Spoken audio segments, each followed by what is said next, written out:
Yo, what's good, YouTube? It's been about 2 months since I made a video, so today I'm gonna do a kind of like a get ready with me, but I'm just gonna do my makeup. I guess I just kind of want to talk about like stuff that I'm working on, ideas that I have. I'm rewatching Buffy, and I haven't watched it since I was a teenager, and so I'm like, going through the Buffy the Vampire Slayer phase again, and I remember being like really obsessed with it. So anyway, this video might be kind of long. I'll try to make cuts throughout, but let's play with some makeup and let's just catch up. This is not a tutorial. This is not a Nikki tutorial. This is not a, James Charles or I don't know who does makeup tutorials. It's not one of those because I'm not qualified. So I wrote a screenplay, and a couple years ago I had an agent and a manager. I'm an actor, if you haven't watched any of my videos before. And I had an agent and a manager, and I was going in for some projects, not consistently the way I would frankly need to be if I want to be able to book things. But I mean, I had a couple of pretty cool auditions, some big auditions, but basically something that I know is true for, it's hard to do the mouth while you're talking. Blah, blah, blah, blah. Okay, but something that I know is true, in just, in the modern acting world, especially if you're trying to, you're looking for a break, you're looking for something big to happen, is you kind of have to make your own work. I think there was an era of actors in the past who could really just focus on being good actors and, be a good actor, do a good audition, do a good acting thing in front of an agent or a manager, and it would be like, okay, you're a good actor, let's send you out for auditions so that you can get acting jobs. And that's just not the market. That's just not the industry anymore. The industry now is, okay, you're a great actor. What else can you do? Can you write? Okay, you can write. Can you produce? Can you create? Can you conceptualize? Can you film? Can you edit? Like you kind of have to go on and you have to kind of be your own like production company. We're all trying to write things. I wrote a couple of sketches a couple years ago, and that helped me get my manager, which led to my agent. But anyway, so to the specific story about this previous screenplay that I wrote a couple of years ago. So it was actually a TV series. I wrote a 30-minute comedy. It was a pilot, and I didn't know much about. I knew how to tell a story. Okay, right? Like basically, if you've gone to even just like public school, at some point you've had to create some kind of creative narrative for an English class or something. So you've read books, hopefully, you understand how stories are told. I've always been interested in that as a thing, not just as an actor, because actors like to say, I'm a storyteller, and that's great. Yes, we all are. That's kind of like a canned answer. I feel like, oh, I'm a storyteller. I'm always like, yeah. What else do you do? Where have you worked? Where'd you go to school? I don't care. Nobody cares about that stuff, right? But aside from just acting, I've always liked just telling stories, like genuinely, like just being like, dude, this thing happened. I was riding my bike, and I'm telling a story. So I knew how to create characters. I knew how to write, but I wasn't overly familiar with formatting, especially on screen formatting. Most of the scripts that I had read throughout my life and that I had worked with were plays. Whether it be when I was young in community theater or when I was in college studying acting, in acting school, where we were reading plays constantly. We never got screenplays. We never got pilots. We never got, let's go through and dissect, Good Will Hunting. We didn't do that. So I wrote this story, and I wrote 2 episodes, and I wrote what they call a show Bible, which I've now learned is pretty unnecessary to do. And I thought the story was really cool, and I won't get into that story because it's kind of, it's way in the back burner at this point. It's not even on the stove anymore. This thing's just in the fridge, and I've needed to throw it out for a while, but I just won't do it because I don't want to have to take the trash out. But I wrote this thing, and the formatting was all wrong, and I kept sending it to my agent because he said, I want to read this thing. He's like, I think it's really cool that you're a writer as well as an actor. I want to read this thing.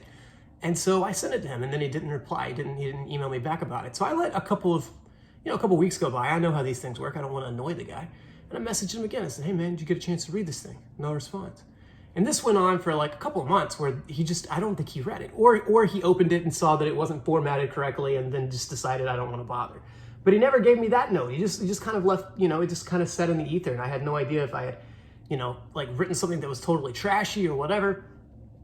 Years later, I realized that the biggest problem with that story was that the formatting was all wrong. I wrote it in Word, Microsoft Word. You need to write scripts in a script writing software.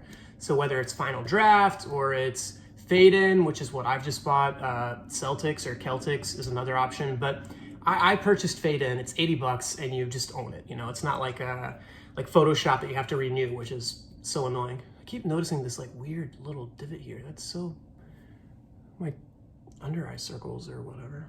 Jeez Louise, getting old, baby. So I wrote this thing and it wasn't very good. So I knew this time going forward with my new idea, I knew that I was gonna invest in software and like make it look good. Aside from just being a good story, I was like, which it has to look right too. If it comes in like, you know, Word, if it comes as like doc, you know, saved as a doc, from my understanding is that people in the industry won't even open it. They won't even read it. They'll just be like, what a amateur, this guy doesn't know, or this person doesn't know what they're doing. So I wrote it in Fade In, I sent it out to some friends, got some feedback on it. It needs a lot of editing. It was gonna be a short. My plan was to, you know, have this thing run maybe 15 minutes long, and it's 38 pages typed up, which makes me think that it would be probably somewhere in the 30 to 45 minute range. So it's too long. It's twice as long as it needs to be. And that's a pain because it's easier to go out and cut things than it is to add things. So I have to also do the makeup or I'll just be talking the whole time. But still, that's a hard thing to do because I'm having to like cut whole characters and, you know, cut whole moments and try to, the advice I was given was try to find ways to show things instead of saying things, which sounds obvious. And, you know, actors like to act. We like to do things, not just say words. That's not the only part of it. But it's tricky because I think what I bring as a writer is that I'm good with writing dialogue, and I'm not maybe so great at writing action. Trying to take that adjustment. So I've got that, not on the back burner, but I've just kind of got that shelved for a hot sec. I started working on this other idea that could be truly like 5-minute clips. And so this new idea is, you know, I guess I don't want to say too much of the story because it's not protected or anything. Not that I think someone will rip me off, but someone could. But basically, it's kind of comic booky. Actually, it's kind of coming off of this idea I've had for a comic for like 2 or 3 years. No, more like 3 or 4 years. But I can't draw, and I've tried multiple times, and it's just, you know, there's only so much like classes can teach you. If you're just not a gifted drawer, you're probably not going to draw a successful comic book. That's a huge undertaking. It's not like I have to draw one picture of a, you know, a Charmander for a, you know, I don't know, like a birthday present or something. Like, oh, I drew you a Pikachu, I drew you a, you know, Draculaura. No. Like trying to draw a whole comic book of consistent characters and movements, and you ever try to draw hands? It's unbearable. So I'm taking this idea that I've had, which is kind of like in the superhero world, kind of in the like Dungeons and Dragons type thing. It's very fantasy, but set in like a real world. So it's, I guess, that juxtaposition, kind of like Stranger Things. Not at all the same story, but kind of the same world. And it just involves this, you know, person who is kind of a superhero who, like, there's like this whole like gender element to it, because I feel like I want to write about things that I care about and things that I know about that are specific to me. And I started writing these mini episodes, which is a lot easier. It only takes like 10 minutes to type it up because there's such little text happening. Whereas typing my screenplay took several hours because it was lots and lots of talking. And I also wrote it by hand on a spiral notebook and then transferred it to a computer, which was, I mean, I feel like I write my best when I write by hand, but that was a huge undertaking to have to do it twice. So anywho, I'm working on this creative thing, you know, very, very demon-y, very like DC Comics style. It's darker than something that would be Marvel, but it has comedic moments, you know. But I would definitely bill it as something, you know, aligned with like the Batman world or, you know, Spawn or something like that. Yeah, that's what I've been working on. I've been working a lot on like trying to write things, create things. I was taking a graphic design class, but then it got into a lot of software stuff that I just don't have the ability to do. So that's kind of not happening now. But I did draw some combs. I drew some combs. Shout out to my combs. Yeah, and I'm just kind of, out here living this no job, pandemic life, but trying to be creative. I'm looking at like classes and things to take with casting directors and more specifically with agents. Not that casting directors don't offer a lot, but dude, I've been taking casting director classes for like 5 or 6 years. And I don't mean it in an arrogant way, but like there's nothing that you're gonna say that another casting director hasn't already said at this point. You know what I mean? I think if you're new to TV and film especially, and you're coming from like a theater training and you want to like, theater background and you want to get used to like doing on-screen stuff, definitely take those classes. You learn a lot. But at this point, I mean, I've had callbacks for plenty of TV shows and stuff. Like, I just don't know what you telling me like, hey, play it here, have a button at the end. Like, I know, like I fucking know.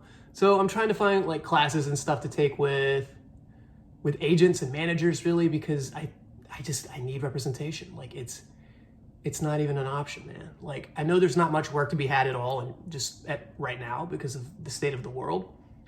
Like, totally understand that. But when things come back, I wanna try to set myself up for that. It's just hard because a lot of my friends and people that I know work in the corporate world, and so they've, for the past 7, 8, 9 months, they've just been working from home. Some of them have actually been making more money. Their life has become, way better than it was before. They get to sleep in an extra hour. They can, take breaks. They don't have to get dressed. They just kind of chill and work from home and do a couple meetings on Zoom. And then they're like, oh, what a day that I'm making, $80,000, $90,000, $100,000, working at Google or whatever. And I'm just like, damn, man, I'm like making nothing right now. And like, just kind of feel, I don't want to say depressed because it's maybe too strong, but just I definitely feel like anxious and nervous about my future, no question. So going through that, one thing that I have started doing, or that I've started rewatching, is Buffy. I mentioned that at the top of this video. So when I was a teenager, well, actually, I was like a preteen is maybe a better way to say it. So when I was young, Buffy the Vampire Slayer came out in 1997. I did not watch it in 1997. I must have been a fresh 7 years old. So I was too young. I was probably still watching like, Rugrats and Hey Arnold at that point in my life. But when I got to be about 10 or 11, I discovered Buffy. And I started watching Buffy and also Angel, the spinoff, in real time on the WB, back when that was a thing, before the CW was the CW, it was WB. And I was very into the show, very into the series. I remember having a crush on Buffy, having a crush on Faith, who was this like other, vampire slayer, played by Eliza Dushku from Bring It On. And I just thought they were so great, and all the characters were cool, and there's like a funny guy, and there's vampires, and I just thought it was super cool. But I was so young, a lot of it went over my head, and I was a child. So I didn't get a lot of it. But now I'm going back and watching it, as a grown person who's, has like an insider's scoop on the industry. And I'm like, man, there's some actually really good moments in this. Not just like fun action-y moments or like cool vampire moments, but like there's some really good writing moments in Buffy as well. There's a whole monologue this character Spike does that I think is like kind of brilliant, and it's like you wouldn't have expected that from a 90s WB show that's about vampires, and like they're in high school and then they're in college. It's like, I don't watch shows like Riverdale. Well, I don't watch Riverdale at all, but I don't look to shows like Riverdale for good writing, because frankly, I don't think it's there. My experience with the couple of clips I've seen from Riverdale is that it's pretty bad. It's pretty terrible. No offense if anybody works on Riverdale. I'm sure maybe I have to cut that out. I don't know. But the CW, WB, it's not, So seeing these like kind of brilliant moments from Buffy, 20 years ago on the WB is kind of like, it caught me off guard a couple times when I was like, whoa, that was really good writing. It's always cool. It's always fun. I mean, those characters were so special to me as a young person that it would be really hard for them not to be special to me now. It's just like I won't turn my back on things that meant something to me. I'm just kind of like having that experience, but going through Buffy, and it's so much fun. And I love how they, as the seasons progressed, the writers really started to write for the actors. Sarah Michelle Gellar is great. She is great. She's not just, a cool Buffy and like, an action-y Buffy. She's super versatile. She has this thing where I feel like she's always really checked in her scenes, and she was really young when they were shooting this. And I just feel like she reminds me of my friend. Oh, I guess I don't want to say her name. I don't want to make her feel weird, but I have a friend who I think is one of the strongest actors I know in terms of dropping in, like being very, very present, being vulnerable. Like I can look in this person's eyes and I'm like, I see everything. You know what I mean? Like when I do scenes with this person, or even just do readings with this person, I feel like super safe. I feel very comfortable, very confident with them. And Sarah Michelle Gellar as Buffy kind of has this same energy where like you can see it sounds so cliche, but they say, especially with TV and film, that like screen acting is in the eyes. And I feel like when I see these moments where the camera's, close up on Sarah Michelle Gellar, her eyes just seem so vulnerable. I don't know. I don't want to, just say a bunch of like cliche actor things, but I feel like she's really good. She's really good. It's not just, the ass kicking and the puns, which are a big part of the world, but when she has those dramatic moments, they're really strong. Difference.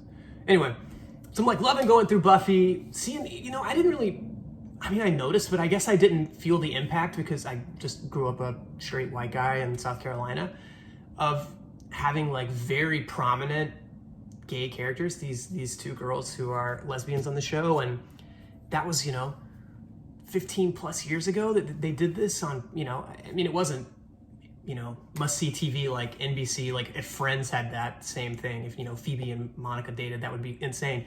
But still, this was like, a proper time slot during the day in the, late 90s, early 2000s. They had these two characters. That was really big of them. That was really big of the Joss Whedon, the creator and showrunner, and the writing team and the actors. Allison Hannigan, who is maybe the most successful person from the series. I mean, she went on to do How I Met Your Mother. She's very famous for the American Pie movies. I mean, if you had to name one quote from American Pie of any of the movies, you would say this one time at band camp. That's the line. And so Allison Hannigan played that part, and she is one of the witches who is a part of this, this queer couple. And it's like, man, they were really ahead of the game with that. I think as a grown-up, living the way I live now, I can really appreciate that representation in a different way than maybe I did, certainly than I did as a child. So going through Buffy. What else have I been watching? Oh, I watched The Matrix recently, which I had seen it before, but not in years. And I think it was one of those things where it was on like TNT or something, and I just kind of like, had it on and I wasn't super paying attention. But this time I watched it, all the way through and, with a careful eye. And I was like, wow, Matrix. I wouldn't say it's underrated, but I would say it's rated exactly where it should be. It's a, very, very popular movie, a renowned movie. And I thought it was really cool. And obviously that whole like mantra of life is just a simulation and nothing is real. And, or maybe it's better to pose the question of what is real, and how the two directors and creators of the Matrix movie are sisters, but they're both trans, which is very peculiar that, two siblings would both transition, but that seems to be what's happened here. And I've heard them say in interviews that the Matrix was actually a story about feeling like trapped in your own body, as if the Matrix was quite literally like a self-contained prison, which I think is a really interesting retrospective point of view that we couldn't have had at the time, because at that point they were still living as men. But now we can look back, and it's a very pink makeup look. We can look back and say, wow, like, yeah, that is this idea of the Matrix being, your own reality, and specifically how it can be translated as a transgender narrative. Pretty interesting. Sticking with like fantasy and creation and just fiction in general, I read, this has been about 2 months now. There's this book series called 3 Dark Crowns. The first book is called 3 Dark Crowns. It's called the 3 Dark Crowns series. And it's 4 books that are a part of the main series. And I read all 4 of them.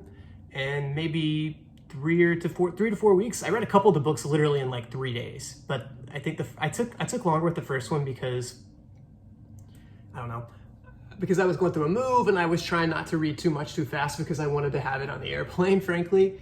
But then once I read the first book, I just like blasted off and read all of these books so quickly, and I really loved it. And it's the story of these 3 sisters who have these like supernatural abilities. They call them gifts, and in the world that they live in, they have this custom where each generation, where's my highlighter? Each generation, when a new queen has to be, it's a matriarchy. So it's a queen dominated society. One second.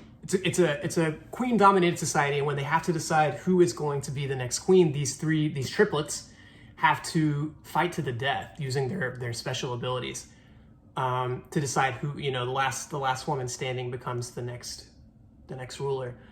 Obviously the story isn't that simple, or it would be kind of boring. There's lots of twists and turns and possessions and deaths and people who you didn't know were one thing become another thing, and that's super cryptic and veiled, but I don't want to spoil. But anyway, 3 Dark Crowns, highly recommend if you're into high fantasy type books. It's a lot of fun. It's an easy read. They're actually young adult novels, but I don't say that in like a knocking way, because I think a lot of young adult novels have things to offer. Like if you think Hunger Games is a young adult novel, Harry Potter's young adult novel, and I know plenty of grown-ass people who those are some of their favorite books. So I think it's definitely worth a read, definitely worth a look at. Well, it looks shiny now.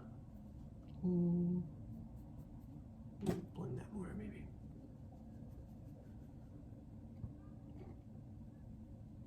My skin looks good because I'm faking it with makeup, baby. I don't know, the state of the world right now is obviously terrible, clearly. I'm trying to practice not feeling sad or pitiful, which easier said than done. I do feel a little bit of both of those things, so trying to practice self-love, and which is such a corny thing to say. I kind of hate that I even said it, but it's a real thing. Maybe I say it in a less corny way, and just trying to practice not getting down on myself for things that are out of my control. I'm trying to stay busy with creating things and being inspired, even if it's through silly ways like reading young adult novels or watching Buffy for a second time in my life, which it's 7 seasons and like 20 episodes a season. So it's not a quick, it's not like watching, one season of an anime where each episode is like 20 minutes long and you can just blast through these 12 episodes in a day. I've been rewatching Buffy for a couple weeks now, and I'm only on season 5. Because realistically, I can watch several episodes in a row. It's because I like it that much, and I guess I have a high tolerance for like TV. Part of being a millennial, kind of raised by the TV. But at the same time, it's like I can't watch, 10 episodes. That's just, without commercial breaks, each episode runs about 45 to 50 minutes or so. It's like, man, I cannot watch 9 hours of TV. It's just too much. So, maybe I watch probably 2 or 3 a day, usually in the evening after I've taken classes or written or whatever I've, tried to do for the day. I've also been working out at home, which is a pain. It's a pain in the butt. It's a pain in the all over, but it's a pain in the butt because, just notice this looks a little heavy there, because as a skinny person who wants to not lose, it looks very veiny, not a very large muscle, but clearly, an in shape muscle, I guess is fair to say. But as a naturally skinny person with a high metabolism, it's really easy for me to lose gains, which is such a bro-y, annoying person thing to say, but it's a real thing. Like I can quickly get in shape. One time a girl that I worked with, she's one of the funniest people I've ever met, actually, but she said that I'm the kind of person that does 10 sit-ups and has abs, and she was teasing me. But there's a little bit of truth in that. I think because I am low body fat, I don't have to do a ton of working out to see quick results. But the converse of that is that I also lose my results really quickly, but I also have to I get to a plateau really fast. You know what I mean? Like I can go, if I don't work out at all for like a month, I'll get flat. I won't get fat, but I'll get flat. Like I'll lose the lines in my stomach. Maybe just my general like, you know, body will start to look really skinny, like skinny fat maybe, without any sort of like definition. But in the same time, if I work out for a month, I'm right back to being, you know, really cut and with that definition back. So that's like a blessing, I guess. But the curse is that if I'm not able to consistently be working out, I just kind of stay at this like thin but not, I don't know, it's hard, it's really hard to articulate, but I don't like it. I feel like I need weights to be my like healthiest and like, you know, most fit version of myself. Because as much as calisthenics and like working out with body weight is good to maintain, it's really hard to grow that way. And I feel like my butt used to be like very curvy. Like I was really like like I had a lot of, I was really proud of my butt, which sounds so silly to say, but I guess I felt like for my thin frame, my butt was large. And I was like, I like that. And I did a lot of deadlifts and, you know, kettlebell squats and kettlebell swings and leg press, just all these, you know, butt and quad centric workouts. And I can't really do those now. And I can do hip thrust here in my room with just my body weight, and I can do bridges and I can do squats. But when you're doing just body weight, it's like, I feel like my butt is really flat now. And my roommate keeps teasing me about it. Doing a lot of jabbing, making me go slow. Just baking my under eye to try to hide the lines there. It's not even really dark circles. It's more just like curse of having a gaunt face and getting a little older. I hate it, but I think the only way to like really fix this, honestly, it has nothing to do with sleep. There's no masks, you know, putting green tea bags on my eyes is not going to work. I tried. It's not about sleep deprivation, although I do think bad night's sleep makes it worse. I think these are, even on my like most rested, hydrated days, I still kind of have this shape. And I think really the only way to fix it is to get filler. And I'm not against it, but it's very expensive. It's almost $1,000 for like something that'll last maybe 6 months, which is a huge investment. But the biggest thing is that I'm just really scared to put filler so close to my eyeballs, because it's not common that it happens, but sometimes it's people can have blindness from that. People can go blind. And I just don't know if it's worth the risk. That might be just my vanity. But I do feel like it would make me look better if they were less prominent. Also part of being a millennial, we just all look at selfies and shit all day. And I think that has been negative for our self-esteems. Okay, mascara usually makes a big difference.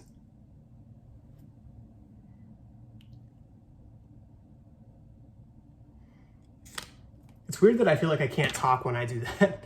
I don't know, anytime I do something with like my eyes, it's like, oh, gotta be quiet. Gotta take this seriously. All right. What else? Oh, I've been writing a lot of music lately, and a couple of times I did post a little video of me singing "Shine" by Collective Soul. Great 90s song, great 90s band. Great band. Actually, I know for a fact that they wouldn't like to be called a 90s band because they're still putting out music and it's no longer the 90s. So, great band. That song is famous because in the like pre-chorus, the guitar does this little da na na na na na na, and then at the end of it, the guy goes yeah da na na na na na na na yeah. You would probably know that song just from the yeah, that 90s yeah. What am I talking about?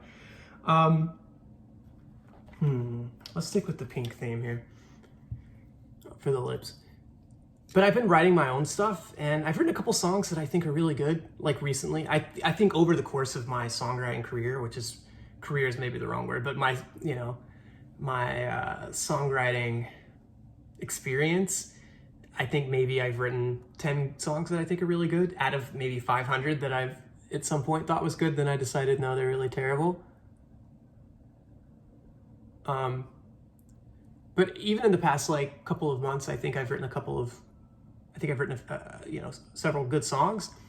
But I do this thing where I go to record them, and because I'm not like a naturally gifted singer. I think I've learned how to sing pretty well, but I don't have perfect pitch by any means. And so it's easy for me to be a little pitchy in moments. And even if I feel like I crush the whole song, but then there's like a moment where I'm a little flat or a little whatever, a little off in a bit, I get scared to post it because I'm like, it's so good in those other parts, but I know this is the part that's gonna like stick out in everyone's ear because it's off. It's musically off. And if something's musically off, it's like mathematically off, you know? Like you don't care that someone did the hard part of the equation right if you know, at some point they got something wrong, you know, like that will stick out.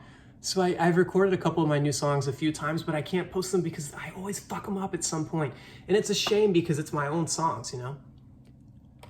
But in some way, I think it's hard to sing your own songs because I have this thing where I think I'm really good at improvising music and improvising lyrics and notes and stuff. But the problem is, as fun as that can be a single time, it's hard to replicate. And so I might feel like, oh, that sounded really good, but then I can't remember what I did. And so I'm trying to think this as I'm playing, and I'm singing, and I'm like kind of in like a melody that is pretty like consistent in my head. But then I get to like a part where I'm like, I could go to this note or I could go to that note, and I never know which one I'm gonna do. So I kind of just hit in the middle, which is not in the chord, and so it's fucked. So I almost sabotage myself a lot because I don't write out the music. I just hear it, and sometimes I can't choose between notes, and then it actually comes time to sing whatever note it's gonna be.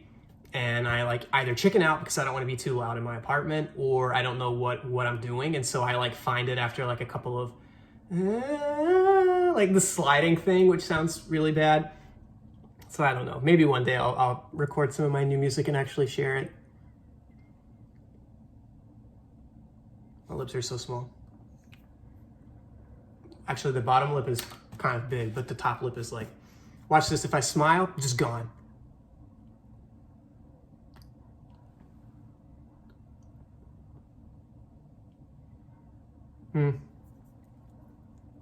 You know, it'll help that. A little gloss, a little 90s gloss.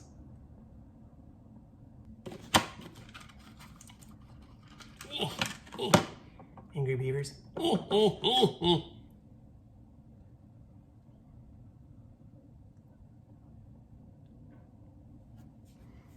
Pardon my hair. My shitty wavy mullet grown out hair. Look how long it is in the back. It's pretty silly, actually. This shape of hair is really silly. Okay, my makeup.